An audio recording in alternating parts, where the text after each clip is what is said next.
Hello મિત્રો, good morning. આપ સૌનું સ્વાગત છે મારી યુટ્યુબ ચેનલમાં. હું છું રાવલ સાગર. આજના આપણા લેક્ચરમાં આપણે મેથ્સસી 103 એટલે કે કેલ્ક્યુલસ એન્ડ મેટ્રિક્સ એલ્જીબ્રા 1માં યુનિટ નંબર 3માં જે બેઝિક વસ્તુ છે એ જોવાના છીએ, કે જેની અંદર આજના લેક્ચરમાં આપણે બે શ્રેણિકોના સરવાળો તેમજ જે સરવાળાના રિલેટેડ એની પ્રોપર્ટીઝ જે છે એ જોવાના છીએ.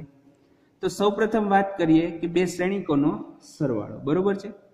કે જો એની ડેફિનેશન આવી રીતના છે કે જો a equal to aij m cross n અને b equal to bij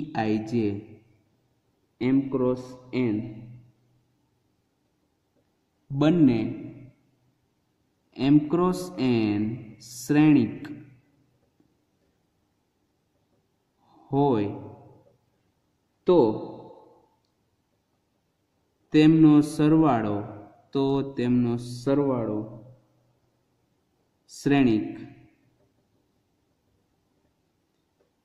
a plus b equal to aij plus bij m cross n દ્વારા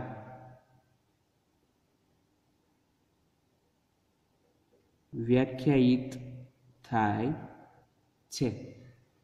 બરોબર છે કે બે શ્રેણિકોનો સરવાળો કે જો a equal to aij m cross n અને b equal to bij m cross n બંને m ક્રોસ n શ્રેણિક હોય તો તેમનો સરવાળો શ્રેણિક a plus b equal to aij plus bij m cross n દ્વારા વ્યાખ્યાયિત થાય છે. બરોબર છે. હવે તમે આની અંદર જુઓ કે શું કીધું કે બંને m ક્રોસ n શ્રેણિક હોવા જોઈએ.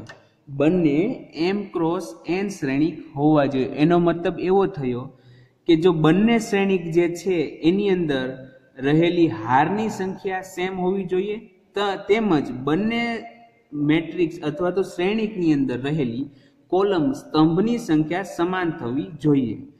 જોજો, આમાં કન્ફ્યુઝન એમ ન કરતા કે બંનેની કોલમ અને બંનેના હાર સમાન હોવા જોઈએ, એવું નહીં. કે બંનેને રિસ્પેક્ટેડ બંનેની રો, અહીંયા જો એમ રો થવી જોઈએ તો અહીંયા પણ એમ જ રો થવી જોઈએ. ત્યારબાદ જો n કોલમ હોય એની તો b ની પણ n જ કોલમ હોય તો જ બે શ્રેણિકના સરવાળા પોસિબલ થાય છે. જો બંનેની રો અથવા કોલમ બેમાંથી એક પણ વસ્તુ જો અલગ અલગ હશે તો આપણે બંને શ્રેણિકોના સરવાળો મેળવી શકશું નહીં. બરોબર છે, એટલે કે વ્યાખ્યાયિત થઈ શકશે નહીં. હવે ઉદાહરણ લઈ લઈએ કે ઉદાહરણ તરીકે ધારો કે મારી પાસે a ઇક્વલ ટુ 2/3 નો કોઈ મેટ્રિક્સ છે કે ભાઈ 2 3 4 5 6 7, આની અંદર રો કેટલી છે 2/3.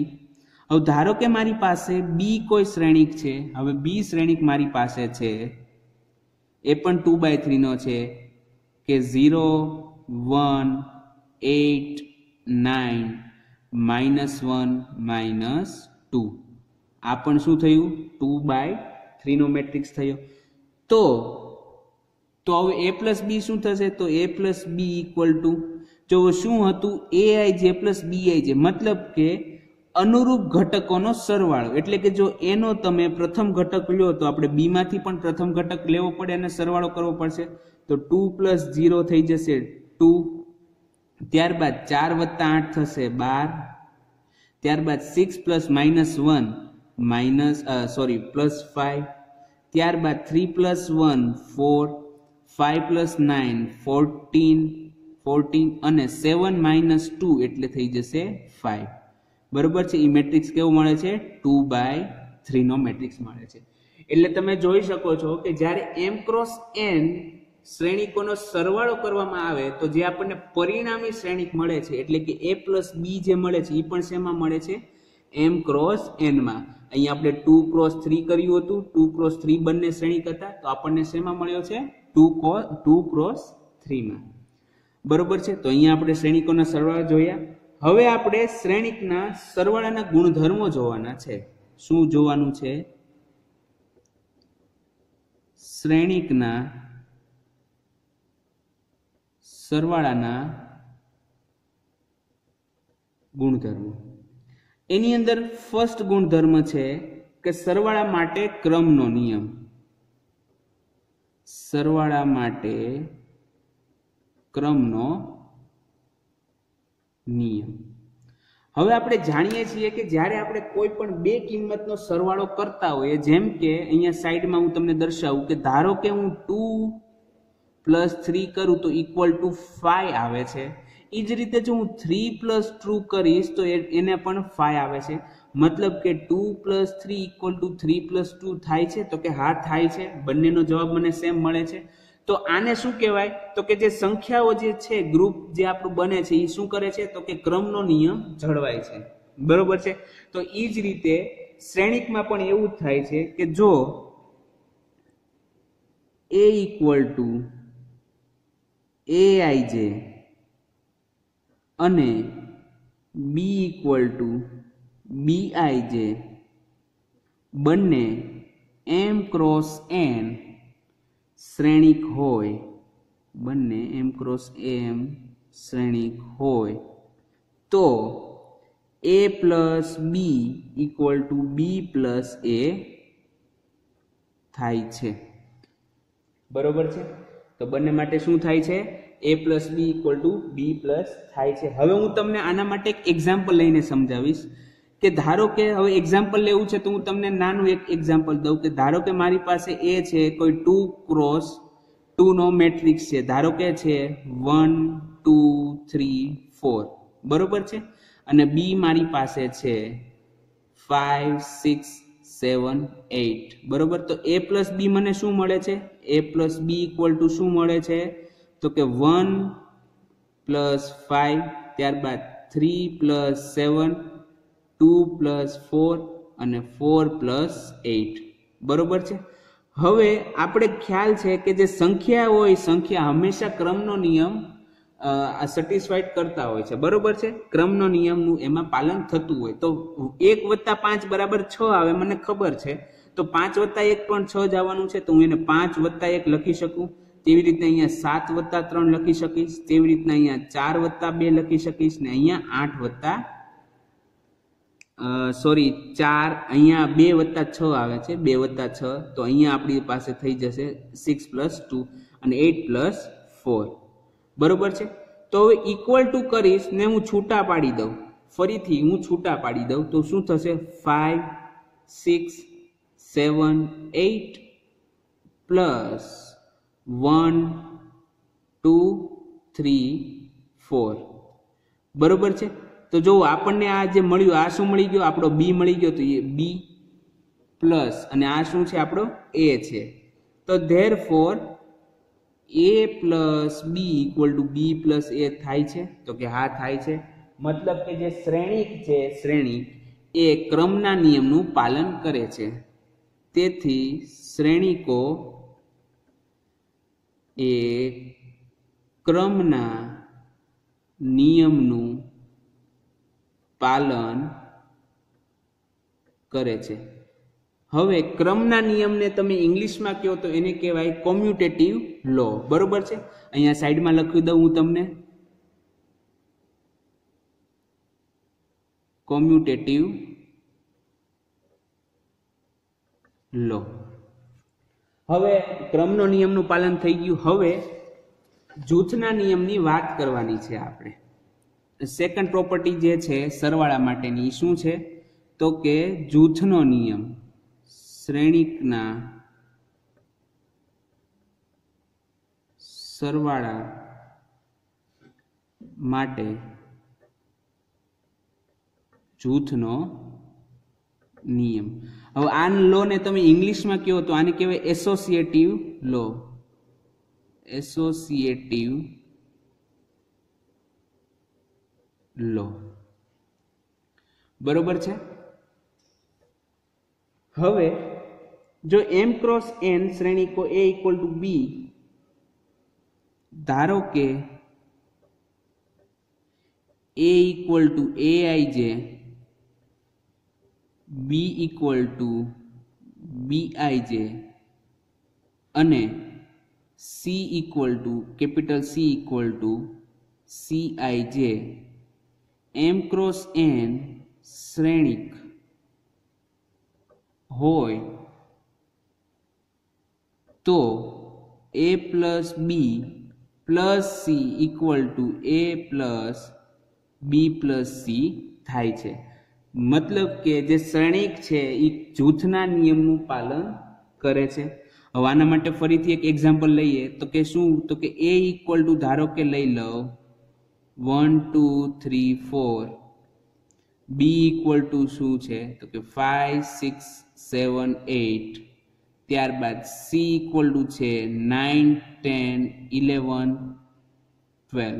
બરોબર, તો એ પ્લસ બી પ્લસ સી કરવાનું છે એટલે કે એ પ્લસ બી પ્લસ સી. હવે એ પ્લસ બી આપણને શું મળે છે તો કે 1 પ્લસ 5 2 પ્લસ 6 3 પ્લસ 7 અને 4 પ્લસ 8 પ્લસ સી શું છે આપણી પાસે 9 10 11 12 ઇક્વલ ટુ શું થશે equal to 1 plus 5 plus 9 3 plus 7 plus 11 2 plus 6 plus 10 4 plus 8 plus 12. બરાબર, ઇક્વલ ટુ. હવે હું આને ફરીથી છૂટા પાડું તો મને એકમાં મળશે 1 2 3 4. બરોબર છે, અને પ્લસમાં મળે છે 5 પ્લસ 9 6 પ્લસ 10 7 પ્લસ 11 8 પ્લસ 12. બરોબર, તો આ આપણો થઈ ગયો એ અને પ્લસ આ થઈ ગયો BC. Therefore A plus B plus C equal to A plus B plus C. Therefore શ્રેણિક એ બી સી જૂથના નિયમનું પાલન કરે છે. બરોબર છે, જૂથના નિયમનું પાલન કરે છે. હવે થર્ડ પ્રોપર્ટી આવે છે સરવાળા માટે તટસ્થ શ્રેણિક. સરવાળા માટે તટસ્થ શ્રેણિક. હવે જેવી રીતના સરવાળો સાદો સરવાળો હોય, જેમ કે સંખ્યાઓનો સરવાળો હોય, તો એમાં જે 0 છે 0 એ શું છે તટસ્થ ઘટક છે. મતલબ કે કોઈ પણ સંખ્યામાં 0 ઉમેરતા શું મળે આપણને, એ સંખ્યા પોતે જ મળે. એવી રીતના શ્રેણિકમાં પણ થાય છે. શ્રેણિકમાં પણ શું હોય કે ધારો કે એ કોઈ શ્રેણિક હોય તો એની અંદર પણ એવું આપણને શ્રેણિક હંમેશા મળે કે જેનાથી એ વત્તા એ શ્રેણિક કરવામાં આવે તો આપણને એ પોતે જ મળે છે. જો એ equal to aij m cross n અને શૂન્ય શ્રેણિક 0 0 m ક્રોસ n માટે a plus 0 equal to 0 plus a થાય. હવે અહીંયા જે 0 આપેલો છે એને તમારે કિંમતમાં 0 નથી સમજવાનું. આ જે 0 શું છે તો કે શું દર્શાવે છે તો કે શૂન્ય શ્રેણિક. બરોબર છે, આ જે શૂન્ય શ્રેણિક છે એ 0 દર્શાવે છે. મતલબ કે કોઈ પણ શ્રેણિકની અંદર જ્યારે શૂન્ય શ્રેણિક ઉમેરવામાં આવે તો આપણને શું મળે છે, એ જે શ્રેણિક આપણો એ જે છે એ જ આપણને પાછો મળે છે. બરોબર છે, તો ઇક્વલ ટુ એ થાય છે. તો અહીંયા જે 0 જે છે 0, આમ 0 એ સરવાળા માટે તટસ્થ શ્રેણિક છે. બરોબર, 0 એટલે કે શૂન્ય શ્રેણિક. અહીંયા કૌંસમાં નીચે દર્શાવવું કે શૂન્ય શ્રેણિક. બરોબર છે. હવે વિરોધી શ્રેણિક નું અસ્તિત્વ, જે ચોથી પ્રોપર્ટીઝ છે, પ્રોપર્ટીઝ નંબર 4, વિરોધી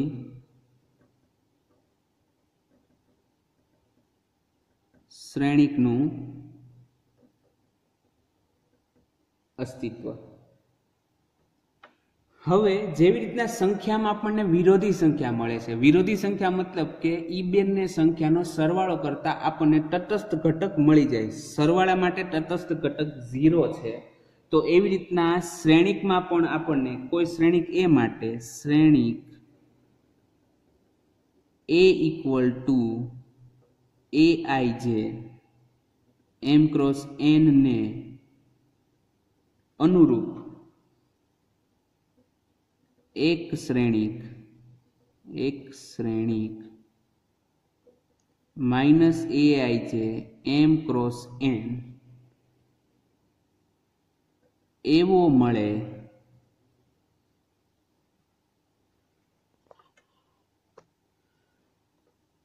શ્રેણિક એવો મળે કે જેથી a plus minus aij equal to 0 m cross n થાય. બરોબર છે. તો આ જે minus aij m cross n જે છે એને શું કહેવાય? વિરોધી શ્રેણિક. કોનો? તો કે a નો. બરોબર છે. તો અહીંયા આ જે હતું આપણું આજે શું જોયું? તો કે શ્રેણિકોનો સરવાળો તેમજ શ્રેણિકના સરવાળાના ગુણધર્મો જોયા, કે જેમાં ગુણધર્મની અંદર આપણે જૂથનો ક્રમનો નિયમ જોયો એટલે કે કોમ્યુટેટિવ લો, ત્યારબાદ જૂથનો નિયમ જોયો એટલે કે એસોસિએટિવ લો, ત્યારબાદ આપણે જોયું કે સરવાળાનો તટસ્થ ઘટક, અને છેલ્લે આપણે જોયું વિરોધી શ્રેણિકનું અસ્તિત્વ. બરોબર છે.